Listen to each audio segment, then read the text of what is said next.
Hello, and welcome to another Steel Division Divisional overview. And today we're taking a look at the 14th Infantry Division. Your pretty standard German infantry division.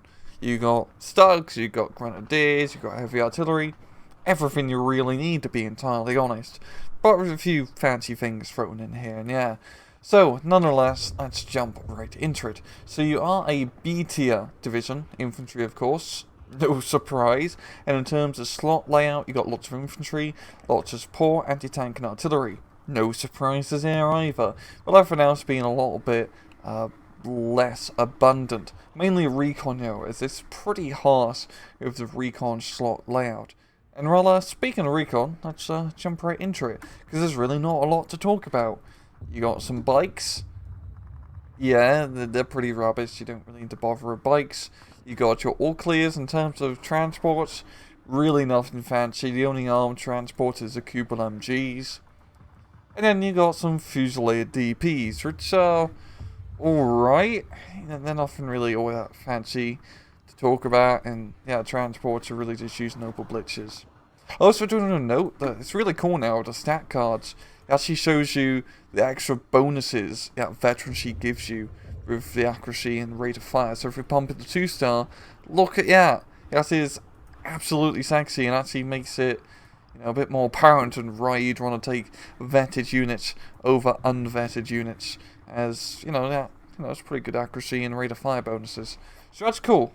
Good job, Eugene, for making the statistics in general a little less obtuse.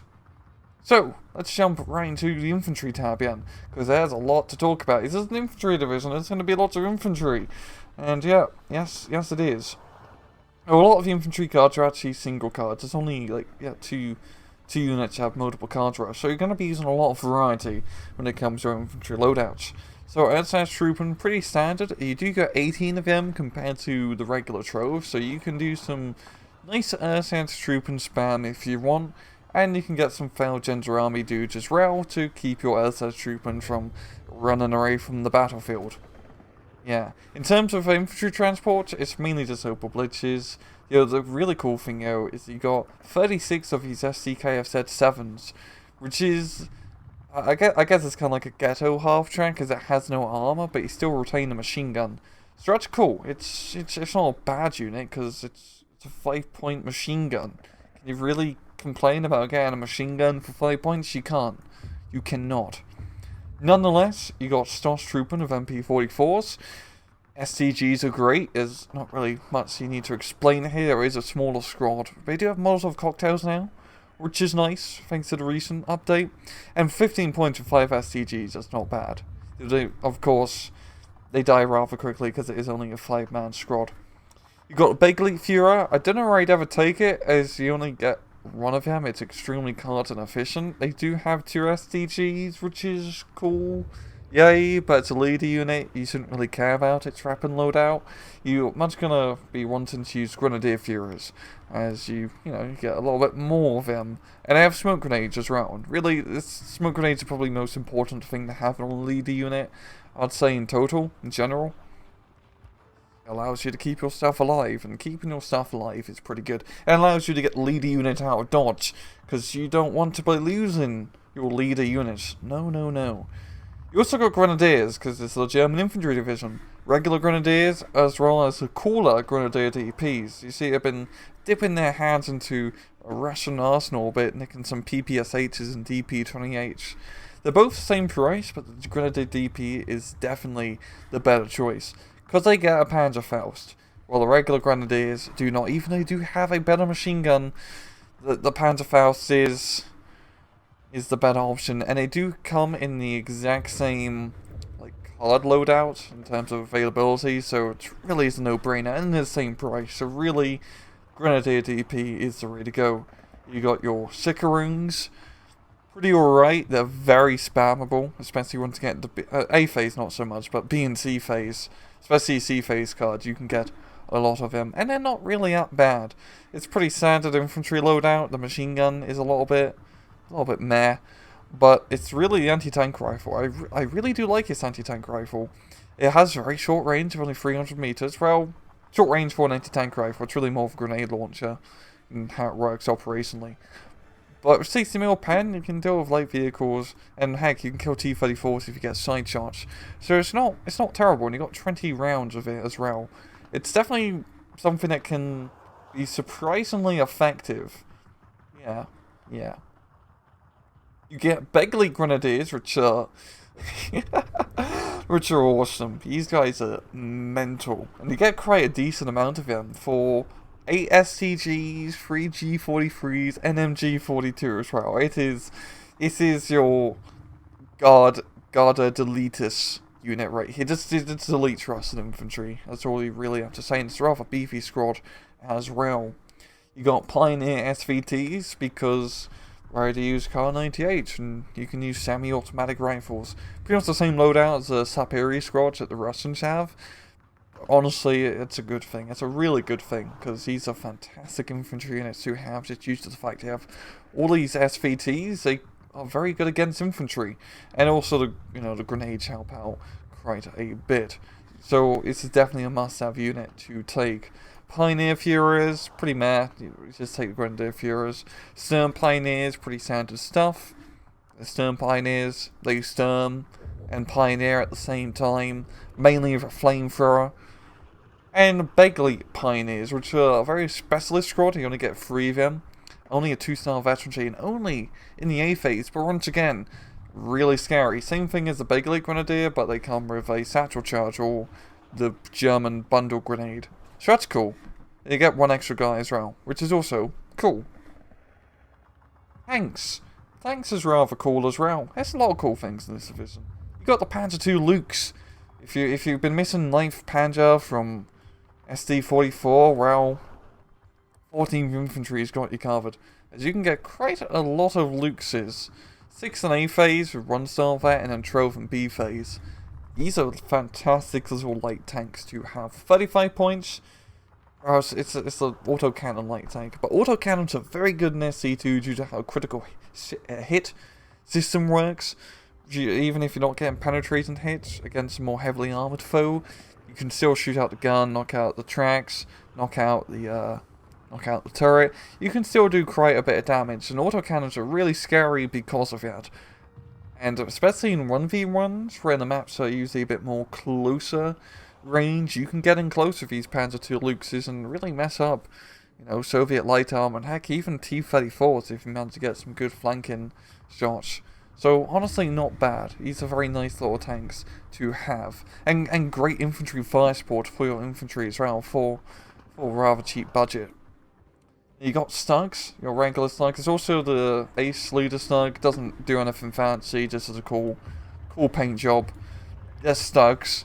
They're pretty good, of course. They're very nice veterancy curves. This is what I like about Stugs, because from A phase you get 5 unvetted, and then only for losing 1 Stug you get the extra veterancy, which is nice. As you know, with the veterancy in tanks, it does increase the rate of fire. I mean, plus 3 rate of fire, 2-star veterancy is honestly pretty good for a tank like this.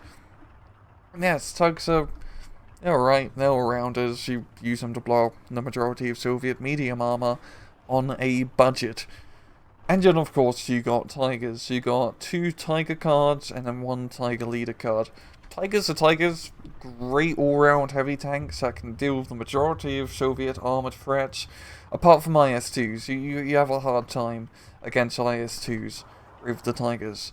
But apart from that, you can pretty much kill everything. You get a decent amount of them, especially B and C phase. I would recommend taking them unvetted more than anything, as you take pretty big hits. Getting that veterancy, like you pretty much lose half of your availability for every veterancy level you go up on. And if only getting 2 out for a 3 card of Tigers, and with not a huge tank tab, you really just want quantity over quality when it comes to these heavy beasts. Support? Bit of a voice crack here, it's a little bit embarrassing, but I'm going to keep it in. Nonetheless, for support, Infantry Division, you got a lot of support weapons. Flammenwerfers if you want, you got ersatz machine guns, and then MG42 machine gun teams. You got a captured Russian 76mm, which is alright, it's not bad, but the IG-18 is only 5 points more when it comes with heat shells, and those heat shells can be pretty useful, so You know, stick with the German stuff. At the same time, you do get more of these per card, so I still prefer the IG-18 because the heat shells make a big difference. Regular Opal Blitzes, you got some Stug 3Es. These aren't actually all that bad as with the short barreled 75mm guns that the Germans have. They have 12 rounds a minute, which is pretty fast firing. So, and they do 2 HE damage compared to the regular 1 HE damage that normal tanks have because it's an infantry support tank. So then they're not bad, but you just don't get a lot of them, and you can just do the same thing really with an IG-18. So yeah, that's really it for the Stug. Not the SG, but the IG-33 is awesome now because it has heat shells, and by God, you do not want to get hit by that heat shell. It will kill the majority of Soviet armor apart from IS-2. So that's really, I wouldn't say it's an exception more than a rule, but I noticed that a lot of people are picking the IS-2 divisions because by God, those IS-2s are really goddamn good to use. But nonetheless, this thing is an absolute derp cannon, like the KV-2 for example. You hit something with the heat shells, it dies. It also can do high explosive damage, of course.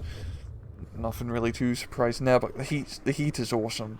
The heat is really awesome, and you get quite a lot of these IG-33s, which is cool. And commanders, nothing too fancy. You got infantry commanders, bike commander, and then stug commander. Yeah. Anti-tank, nothing really too fancy here. You got AT rifles, the German AT rifles, so they're pretty pants. I wouldn't take them. Panzer tracks if you want some, Panzer track action, really. So Russian 45mm, no APCR shells, but you do get a decent amount of them. Well, not a huge amount, but it's not terrible either.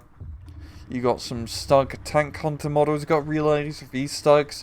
You do have less HE cells, and I believe you have less armor. Yeah, you do have less armor as well because it's the CLE model of the Stug. So if you need some extra tanks and you don't have the tank slots, well, you can just get some Stugs in the anti-tank tab. You also have some captured GIS-3 guns. These may seem pretty underwhelming, but there's a hidden thing that they don't show, and that is this has a radio. Because the Germans captured it and decided to slap a radio onto it. Meaning that it's a GIS-3 with corrected shot. Meaning it's pretty bloody good, as an artillery piece that is. Because you're going to be using this on the front line anyway as an anti-tank gun. And because it already has a radio, it has that initial 1.5 kilometer radius around it where it has corrected shot. So you can really do a lot of damage with this. It's quite surprising. It's really cool. For 55 points, it's nuts. It really is quite nuts. It also acts as an anti-tank gun. I really like this thing a lot. It's not as cool as the Pak-40, of course, in terms of heavy AT, because the Pak-40 can really penetrate the shit out of something if you really want it to. But for the utilitarian purposes, I honestly recommend taking at least, or you can only take one card as GIS-3s, but these are very cool to have just due to being a good artillery piece. And of course, you've got the Pak-40s if you do need some heavy AT, or I'll say heavy, but like medium AT action, and most of the time you're going to be using the regular AP cells. Anti-air is rather underwhelming. It's just enough to keep you floating.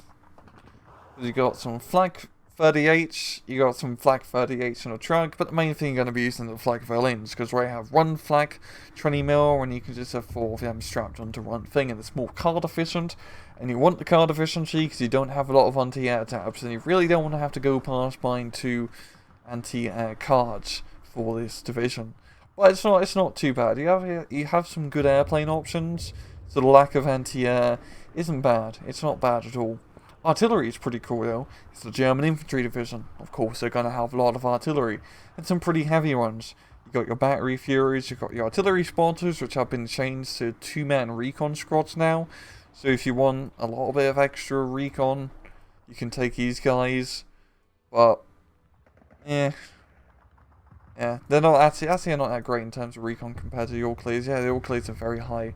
Obviously, extra regular infantry. Or do you have good? Actually, yeah.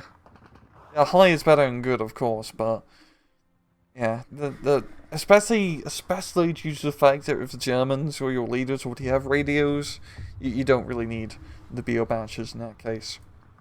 You got 80 run and 120mm mortars if you want, but where you take them when you got corrected shot artillery and a lot of it. You got your LEF 18s, you got your very pinpoint accurate 100 mils, 45% accuracy of these things compared to the regular 20% accuracy of these howitzers. These are fantastic but counter battery pieces for dealing with, well, Soviet artillery that's shooting at you. It also has AP shells if you need to blow up a tank that gets a little bit too close. That shouldn't be the case, as you should keep it very far back, probably right on your spawn point essentially, as you're going to have corrected shot bonuses already from all your leaders, and you want to try to keep it as far away from Soviet counter-battery fire as possible. As the Soviets are going to be very inaccurate, because they don't have that corrected shot bonuses on a lot of their artillery pieces. You also have the big 150mm as well. These have smoke, which is nice, which is pretty cool for a sort of heavy artillery piece such as this. Not as accurate as the 100mm, of course, more in line with the Renault 5s, but good super heavy artillery. Can't really go wrong. And then one card of 210mm off-map. Yeah. Airplanes is pretty alright. You got Storch, you got Focke-Wulf 189, pretty standard recon options. You got a Ju-88 Night Fighter, which is cool. It's not a great fighter per se, as it's very bad in the agility, quite literally, it's as bad. But when you do get behind something, it does die, as you have a lot of forward-facing weaponry. You also have the turrets as well to help keep you alive. Usually I find with these planes is you want to be using them in groups of 2. Because by themselves, they do not win a dogfight, but if you outnumber the enemy 2 to run, surprise, surprise, you usually win. Now what's really cool though, are these Messerschmitt 109s. Because you get 8 of them unvetted in B phase, which is a ridiculous amount of airplanes. That is a lot of airplanes. In C phase you get 12. If you really want to control the skies, you can get the C phase card.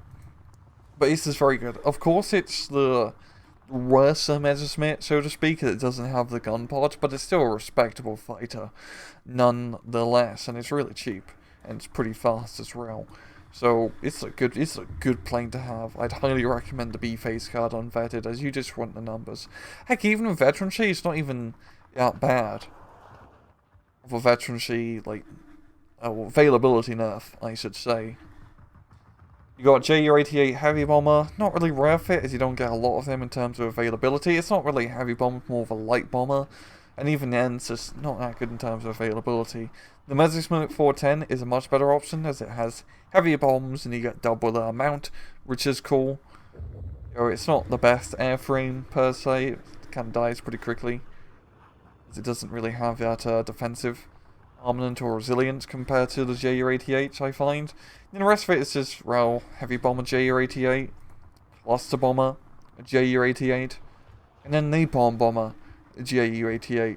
The only one that really matters here is the cluster bomber run, as this is pretty much going to be your best way of dealing with those IS-2s that come onto the field, and you got a decent amount of cluster bombs to work with. And defense, Infantry Division, you got a good amount of defensive structures, barbed wire, gun pits, trenches, lots of MG guns, lots of Pak 37mm, and 2 Pak 50mm bunkers. So honestly, not that bad. It's just an overview of the division. So let's take a look at a deck that I built earlier. And this is the deck that I built earlier. Once again, the deck code is in the description below. So, it's a balanced income, pretty standard, safe option to take. We're playing more of a B-phase, C-phase loadout with how this division is set up. Recon, not a lot of options, we just take your all clears and the Kubel MG, because the Kubel MG allows you to have a little bit of extra recon units on the field, because it is also a recon unit. Infantry, we're taking Stas Troop, Grenadier Führer, Grenadier DP, and Begleet Pioneers in A phase. It's a decent amount to get you going. The Begleet and the Stas Troop are really your main powerhouse units early on for doing most of the killing, while the Grenadiers, they had to hold ground and blow stuff up with their Panzerfaust. B phase will take Big Elite Grenadiers because they kill everything. Grenadier Führers, Grenadier DPs, and Pioneer SVTs, both unvetted. All three of these cards come in SDKF set 7s, because it's extremely cost efficient for a 5-point machine gun. You gotta realise, to pay yourself off with the SDKF 7, all you have to do is kill 3 models, 3 individual soldiers, in a guard TP squad to pretty much kill a quarter of that squad, that 20-point squad, and quote-unquote, pay yourself off. And this is also a useful unit if you try to do more mobile pushes. Of course, it's not like a 2-5 run, where it's armoured, where you can do those mobile pushes a bit more effectively, because you won't get shot up by machine guns. But it's still, it's better than nothing. And the extra firepower is always nice to have. We're taking Thicker Rings and C phase for, well, even more infantry spam, and Stern Pioneers for Sturm and Forests. With flamethrowers, we're going to be burning down the forest with Stern Pioneers. The tank tab is pretty straightforward. We first have to take all the tanks that aren't vetted, or aren't leaders I should say. As we do have vetted tanks, the Panzer II Luxes are both at 1-star veterancy, and the Stug 3G at 1-star veterancy. In B phase we are taking the Tigga, and also the Stug, but it's not included for a very good reason. We are taking the B phase 1-star vetted run, but the reason it's not included is because if I include this in the deck code, what will happen if you don't have the aces? The game will crash, I believe. It happened in SD44, and I don't want your guys' game crashing on my behalf. So, you just have to add it in yourself. B phase 1-star veterancy. If you have the ace or not, it doesn't really matter. It still works just the same. The Stug, that is in this case. So you do get that, you know, very nice paint job. You got a nice little horsey emblem off to the side. Yeah. Yeah. And C phase Tigga for, well, added Tigga spam. Support, IG-18 early on for infantry fire support. Only 1 Opal Blitz supply card. And only in A phase you see right later on. A phase commander. And B phase rotates IG-33s for extra infantry fire support. And also anti-tank fire support. This is absolutely fantastic at dealing with enemy armor. If you hit that, it is a little bit inaccurate. Anti-tank, pretty standard, just taking 45mm in A phase, the ZIS-3s in A phase as well, and the PAC-40s in B phase. Once again, these ZIS-3s are awesome as fire support, highly recommend them. But we don't need that much in terms of anti-tank, as we already have pretty good AT capabilities, especially with these Tigers. Anti-air, surprise surprise, we're just only taking 2 cards, both of them being the more effective flag villains, as the most cost efficient, most bang for your buck activation point rise. Artillery, we're taking the 105s, the 100mm and the 150s. Pretty much all the radio artillery options, and the battery Führers in C phase, just to give us a few more extra leaders. In total we have 13 leader units in this deck, as we do have none in the tank tab. Well, 14 if you count the commander, I guess. But I find it be enough leaders to get you going and to shut up those command chains. And also, the battery Führers, put them by your batteries to be their Führer. Now, with the 100mm and 150mm, I am taking them with the supply truck transport option. The reason being is first, you can relocate the artillery pieces of them, which is pretty nice. And also, well, the main one is, it's a bit more card efficient, so to speak, to take these rather than Opal Blitzes. And instead of taking the B phase Opal Blitz, we just have the artillery bringing the supply trucks in themselves. There's, well, 2 big issues with this. The first one is that it adds on an extra 20 points in an initial buy cost with the artillery, which does kind of suck, because when you buy again artillery unit, you usually don't need the supply truck yet immediately. Maybe you wait like a few minutes to run it starts running out of ammo to get it. But the main one is you get less supply overall, as for both of these cards, you get 40,000 supply points. Well, if you just take the B phase Opal Blitz, you get 60,000 supply points. So you are losing out in total supply, which does hinder you in more longer form matches, but I haven't really found it to be an issue for me personally so far. If you are finding that you do need to keep your artillery guns fed, take the extra supply truck, maybe get rid of the IG-33. And full of airplanes, Ju-88 fighters and A-phase is, well, something. B-phase, reason we're not taking these in A-phase is we just want to take them in B-phase for the spam potential. You're going to control the guys pretty easily with all these Messerschmitts. And then B-phase, Ju-88 for dealing with, well, those IS-2s. So, overall, the pros of this division, it's pretty simple. You got good infantry, good tanks, and good artillery. Really the three main things that matter in the majority of ST2 decks. The infantry is extremely powerful, you got STG dudes, you got infantry spam, you got good CQC guys, what more can you really ask for? For tanks, stugs and tigers and luxes, all three fantastic. You pretty much got your light tank, your medium tank, and your heavy tank bases covered. You don't get a lot of tanks compared to a tank division, but for an infantry division, it's a good amount of tanks. And the artillery, once again, your Germans, everything's corrected shot. The 100mm is a greater counter battery. The 105s and 150s are more for general purpose artillery battery options. Now, the cons of this division, you lack a recon. You only have one recon card really that you're going to be taking. I don't know where you'd want to ever take any more recon, as this is not really worthwhile. So you're going to be a little bit blind. Which does suck. It does suck when you're trying to do more mobile pushes. And that's actually going to be my second point. It's a pretty slow division to attack with. It's an infantry division, no surprise. You're not going to be running around mechanized style like your 20th Panzer or 5th Panzer if you do an A-phase rush. This isn't a good division to do A-phase, B-phase rushes with Maverick, Vanguard income styles. It works much better, balanced and juggernaut. Just due to the fact that you slowly build up your force, and then you just do the classic infantry strategy of lining up all your guys, attack moving them across an open field, and then using your Tigers, your support guns, your artillery, your airplanes to support your infantry as they slowly move up.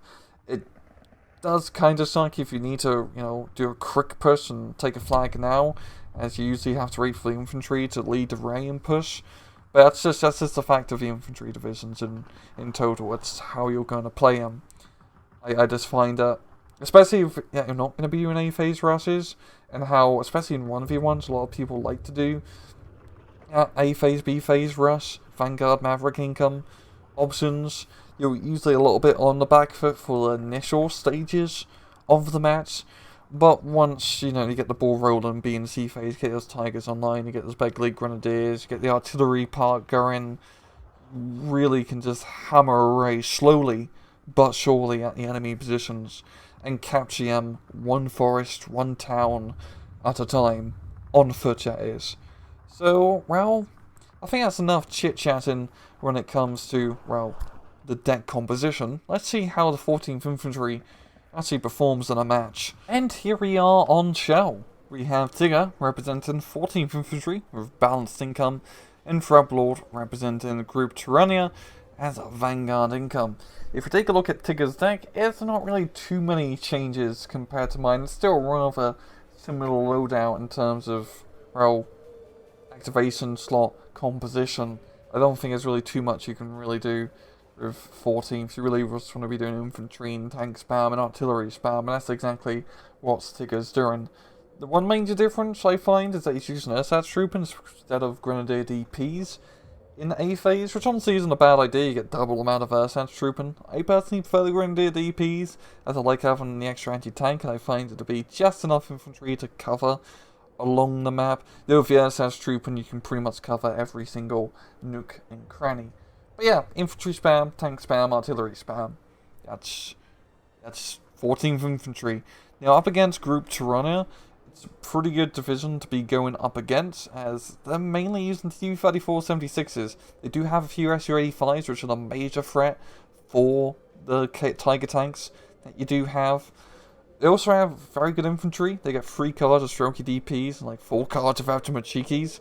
So that combination can be rather tough to deal with, especially the amount that they can get. It's pretty heavy infantry spam. But the artillery can't really touch yours, as they don't really have any corrected shot artillery options, and it's all mainly static artillery units. So it's really going to come down to infantry and tank fights. And on this map, that's a pretty good for 14th Infantry. Lots of CQC action for Luxes to really take advantage of, and lots of forests to use those STGs and light forests, which are probably a bit more beneficial as it stops those flamethrower squads and have some cheekies from getting too close with PPSHs and flamethrowers. So we're taking a look at Tigga's initial deployment. He's mainly going to go for the middle hill, which is a good call, just defending the left-hand side, and setting up a defensive position on the right. And for Threblord, he is mainly going to be pushing heavy left, not too much on the centre and not too much on the right-hand side. So this is really an infantry on infantry division battle. But you got SCGs, which means your infantry is automatically better, to be entirely honest. SCGs are really such a huge difference compared to everything else. So you don't get a huge amount of SCGs, it's not 78th Sturm, for Christ's sake. But even then, you got the Pioneer SVTs, you got Grenadier TP spam. It's not bad. It's not bad for Tigga at all. And once you get those Tigers online, there's only too much that Group Tyrannia can really do about him. That's the amount that you can get. You can see the left-hand side, the Alchemist Cheekies are going to run into some rather riven German rifle fire. Hooked up a little bit at flamethrower ratio. It's a very popular strategy, getting those two-man flamethrower squads in general in the Jeeps. And just trying to get them into the initial vanguard position, but didn't work out, yeah. Pushed a little bit too hard. Now Tigga's going to be pushing onto the hill easy peasy style, as there's nothing there to really stop him. Some T-34s are being brought in. There are no tanks nearby to really deal with it. We are seeing the Stug being brought up, and it is a 2-star vetted Stug, so it can easily deal with those T-34s. He is a little bit outnumbered. The IG-18 helping out a bit with its heat shells. Not going to really be enough to kill said T-34s, but I got the Pack 45mm. As you're getting some good side shots here. So that's a very good double ramming. Unfortunately here, the Panzerschreck is not in range to deal with the T-34s as they move up. But the Stug here, however, he's reeling and ready. At close range, the T-34s do have a good chance of killing him as well. Gonna come down to luck here, and luck is gonna be on his side, it seems. Unless the C-34 can get a good shot of its turret stuck. No, it doesn't. So you see the veterancy bonuses on that Stug 3G paying off quite a bit. It's always worthwhile if you want to take 2-star vetted units, take them in A phase, as usually in A phase you don't have that commander or a setup. So it is worthwhile to take 2-star, while later on you just really want to be taking 1-star most of the time. Because you're really just losing out on the availability of a commander. You can just bump it up to 3-star compared to a 2-star unit, which you can already bump to 3 stars. Nonetheless, Threblord is making a pretty good push here with just an overwhelming amount of T-34s, as Tigga doesn't really have much in terms of A-phase in the AT department. He has no A-phase Tigers, he has 4 A-phase 2-star Stugs, and really just used 45 mils to really deal with it, or to get 2 of those extra Stugs out here. That's really his major weakness early on, but once again, you gotta realize Threblord is running a Vanguard income deck. So Tigga, he doesn't have to thrive in A phase, he just has to hold. He was doing pretty good, he's on 13-11 advantage, capping his town in the right hand side here. He's using the Ursad's troop and spam to push forward. The Ursad's troop are holding their ground. Just got overrun, just a bit. Tigga using his 45mm to try to hit T-34s. Can't really kill them, well, unless he gets some like rear shots, side shots here. He's not, he's mainly just shooting them from the front. And he's going to be moving in the Stugs to help out. And the Stugs and run are going to be able to easily kill those T-34s, especially at range. And bringing out his last Stug to try to flank around along the middle here to catch these T-34s by surprise. This is a pretty good push here from Threblord, trying to spearhead his way through and capture territory. He doesn't really have infantry supporting him, so once these T-34s go down or push up too far by themselves, they're just going to be unsupported and get killed. The same thing here for Tigga. He's moving up his stugs, and they're probably blind as a bat from what's nearby. You are seeing the Ju-88 being brought in. And even though it is a fighter plane, technically, you're really going to be using it for strafing runs. That's what you get the Ju-88 out for.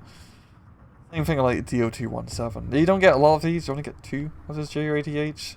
It's not as awesome as the DO-217s. But it's not bad either.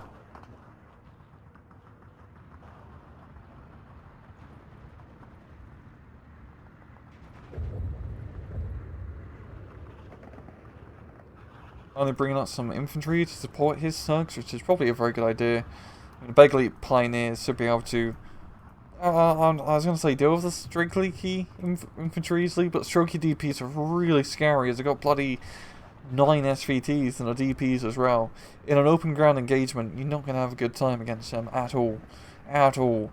The tank doesn't need to keep trying to flank around left, but yeah, it's not going to work. Now, Rebel does have a decent amount of air power with those Yak 9Ts and regular Yak 9s. But you just see Ju-88 in pairs work pretty well, and for 80 points it's not bad for a fighter plane, even though it's a very slow and heavy fighter plane. It mainly does better at night time, as it's a night interceptor. You see, it does manage to get behind, and the Yak 9 does go down. And once we get later on, we're definitely going to be seeing that Messerschmitt spam, because that's what you do if it's new Messerschmitt spam. The right-hand side push has been halted. Main problem is the T-34s are killing his stuff, and he doesn't really have AT nearby to really deal with it. That's one of the major problems with this A-phase loadout with 14th Infantry, is the lack of A-phase AT. But it's going to pay off later on, because once you get in the B and C phase, we've got Stugs, we've got Tigers, we've got Pack 40s. It gets pretty good. It gets pretty good. But it's going really well for Tigga, even though he is taking some losses and Throblord is starting to gain that momentum. Tigga's has more flags still. And he just has to hold, once again, he just needs to survive, not thrive in these first 10 minutes. And we're almost out of A phase already. Only a minute and a half so to go. Throblord does have a lot of these T-34s, and it's really just going to be, it's going to be down to this T-34 76 spam, just trying to get him through all the nooks and crannies of the map, as this is a very good map to push on and flank around with more lighter vehicles such as this. Big Leap Pioneers just mopping up the floor of anything Russian. No, it's 45mm. I was supposed to say maybe get a shot or two in these T-34s, so he's on the wrong side of the forest.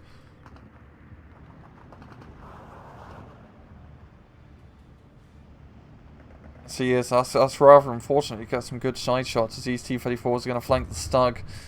Stug's already facing the other opponent, so that's a very good flank. That's a really good flank. It's like goddamn free rate here in this Stug. I don't want to be that Stug run bit. Not one bit at all. Rebel getting a pretty good push through here. A 45mm is being set up in a better position. At closer range, it can, I'd say, kill the T-34s, but it's still a bit hard with its armor.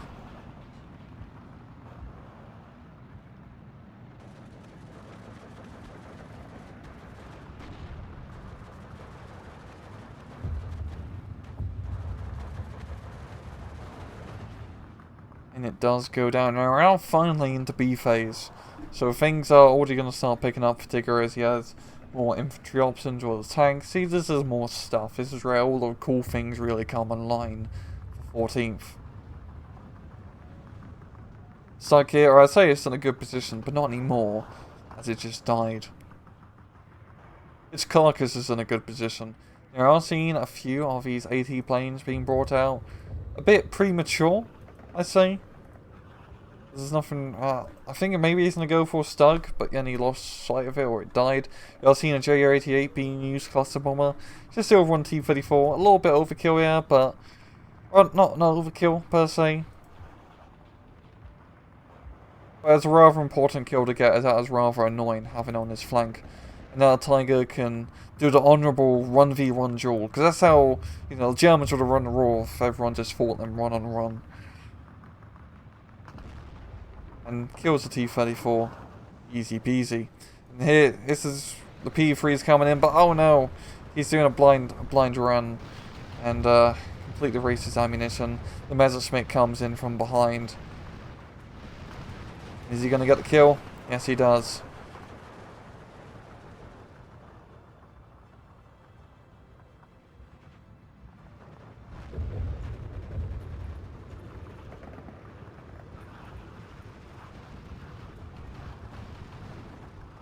Yeah, it's really just trying to do his best to pick off these T-34s that have been, you know, pain on the arse on his flanks.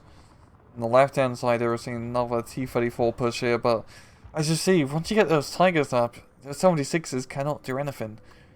And Throblord's only real proper ground-based AT that can deal with the Tigers are the SU-85s, and we haven't seen any of them. He is bringing out a, if I can actually, it's a 45mm. He also has some Zish-3s, but they're not exactly great against Tigers either.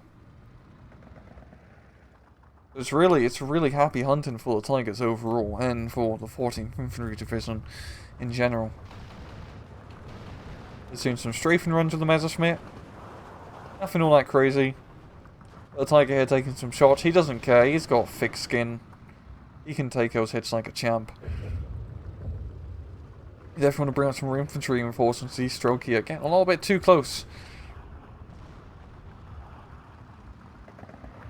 With AT grenades, you know, they can kill Tigers with him. Pretty easy. Yes, that's true, but I'm going to spot run, however. The Tigga does manage to retreat. Yes, that's true, but I'm probably going to pay for it with their lives as the T-34 comes in. Yeah, as you see, so far, 14th haven't been any crazy huge pussies. He's just really been playing the 50-50 line. He pushes a little bit here, a little bit yeah, but nothing crazy. Slow, more defensive gameplay.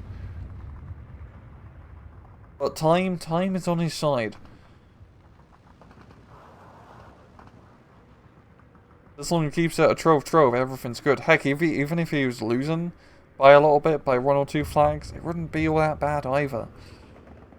As you can just win that attritional warfare, especially against a vanguard opponent. As you see, this is where you take all these Messerschmitts out, because you just get a lot of him. You just pretty much completely control the skies with the MEs, which is awesome. Absolutely awesome.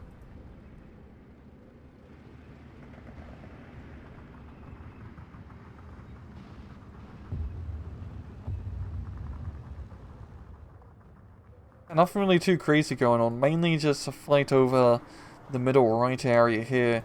As we got another T-34 push, but cluster bomb comes in and knocks out 2 of them. So that's really going to shut that down.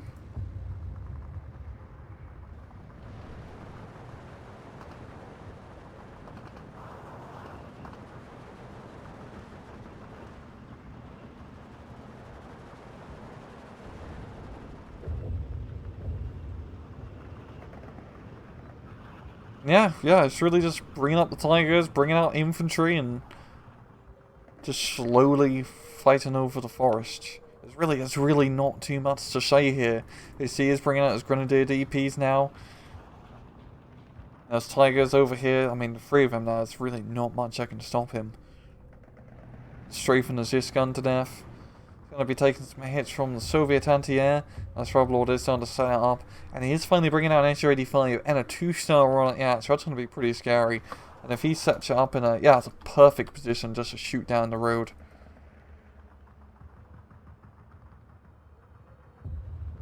Grenadier DPs. Over here. If they're getting close, they got Panzerfaust, you know. So they can kill the T-34s. Right hand side bringing out the Pioneer spam. As you're on C-phase, he has the C-phase Pioneer cards. And also finally bringing out some Luxes. I know, it's saying we haven't seen them earlier, because these are fantastic A-phase units to have on the field. In this sort of town fight, they're fantastic fire support with their autocannon. Perfect thing to have in a close range engagement. We haven't really seen much in terms of artillery play, but same thing here from Thrublord. Artillery definitely would help out. Especially more of those heavier artillery pieces. I mean, C-Phase now, he does have options, or the option to get 150 mils and start battering at the position. So he is doing good. He's mainly using his aircraft as his indirect quote-unquote fire support, as he's using them to strafe for the targets of interest. And most of the targets of interest are really just soft targets, such as Saparis and tank guns and Strelky and all of that. You see, in terms of this long play, attritional warfare infantry play, you win as 14th Infantry, as you got very good infantry loadout. With Grenadier DPs and Pioneer SVTs on the right hand flank. He outnumbers and pretty much outguns the Soviets. Well, it's not Strelky DPs, so you can't really outgun Strelky DPs. At close range you can, Close range you can even out your archers from good old grenade throws. But as you see, it's mainly just an infantry push. He's pushing with the infantry, he's keeping his tanks and support guns at bay, and now he's bringing in some SDKF sets to do a push over here into the forest. Once again, 5 points, machine gun, can't go wrong. You really cannot go wrong.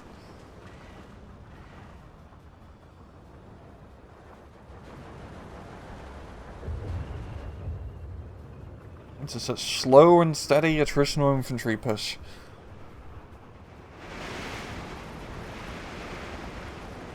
With extra machine gun fire support here, you're just going to make short work of the Russian infantry. It does set up in the town over here. Beautiful defensive line. And entrenched in the town. I mean, the Grenadier DPs don't really do that well in long-range firefight against Strelky DPs, but he's holding his own. He is holding his own. Just needs to get some fire support, maybe some artillery to help out. Mainly just Tigers, and by God, that is it's a lot of infantry. He's been saving his pocket money for quite a bit to get all those guys out, and the Lukes as well. Yeah, he's just doing a big push now. Big infantry push. I mean, Thrublord is pretty much on the back end. And Tigga still has a lot of his Tigers alive. And those Tigers backing up the infantry, there's not really too much you can do. Really not much you can do. And especially the Lukes as well. Lukes are also pretty good at supporting infantry.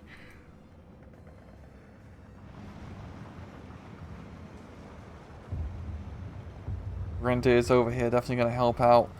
Once again, Strelky DP, really scary at long range. You really do need to bring out some sort of fire support to equalize the fight. And not something you want to run on run with your infantry. Unless there's close range of SMGs or SCGs, then go ahead. Or flamethrowers or satchel charges. But Messerschmitts, key to keeping the skies clear.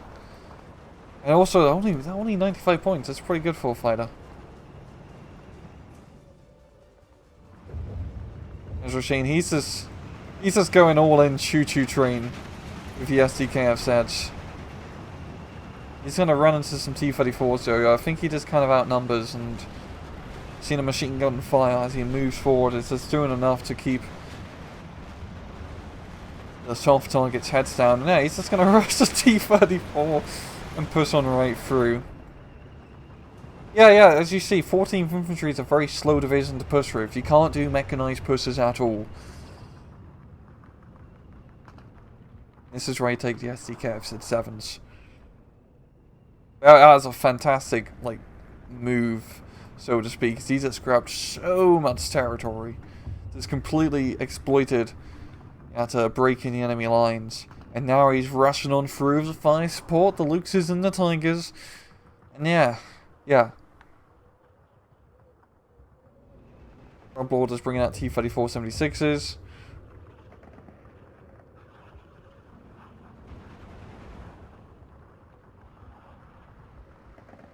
That's not really going to be enough, and he's pretty much buggered it up. He hasn't managed. Thrublord hasn't managed to, do that initial A phase push efficiently to take out territory and try to get that initial advantage. Now he's paying the iron price. But yeah, I hope it really showcases a pretty simple gameplay on how to play 14th. Infantry spam, backup of tanks. Same thing with 3rd Mechanized. Infantry spam, backup of tanks and artillery and airplanes and whatnot. In this case, more on the airplane side because you get a lot of Messerschmitts and, you know, a few Ju-88s as well. And there we go. And as you can see, Tigga has a lot more kills than Threplord. I think a lot of that. Let's take a look at the chronology. I mean, early on, it made this kill lots of T-34s with those stugs and Tigers. I think that's where a lot of those kills come from. Knocking out those airplanes as well, and also, yeah, infantry. He pretty much has killed bloody everything. Yeah, pretty much has killed everything. If we look at the kill list, I mean, this is from Threplord's perspective. It doesn't really do all that much. It's kind of a problem with Group Tirana. You don't really have that much in terms of heavy ground-based units, and having heavy tanks is pretty important in ST2, I find. Or heavy AT in general. You don't really have a heavy AT either of Group Tirana. You realize you're relying on those airplanes. But as you can see, Big Leap Pioneers, the Stugs, the Ju-88 cluster bomber just mopping up the floor of tanks. The Tigers getting lots of kills. Big Leech. You got some real powerhouse units with 14th Infantry. But yeah, 14th Infantry Division. If you just want to play the most, like, a very close, bog standard German Infantry Division with nothing too fancy going on here, this is a division for you. It's pretty cool. It's slow, it's steady, but you got Grenadiers, you got Tigers, you got Artillery. It's nice. It's a nice division to play. 78th Sturm is better, of course, but it's an A-tier division, so not too much of a surprise. But, well, 14th is a bit more co-serve in terms of just basic, you know, vanilla German infantry division. Maybe a few sprinkles here and there with those Luxes and Tigers thrown in, but nothing too much. It's a pretty vanilla ice cream of divisions. And well, I'm going to leave it off at that. This has been another Ring Rouge Steel Division Divisional overview. I hope you guys enjoyed the video. And as usual, please just take it easy.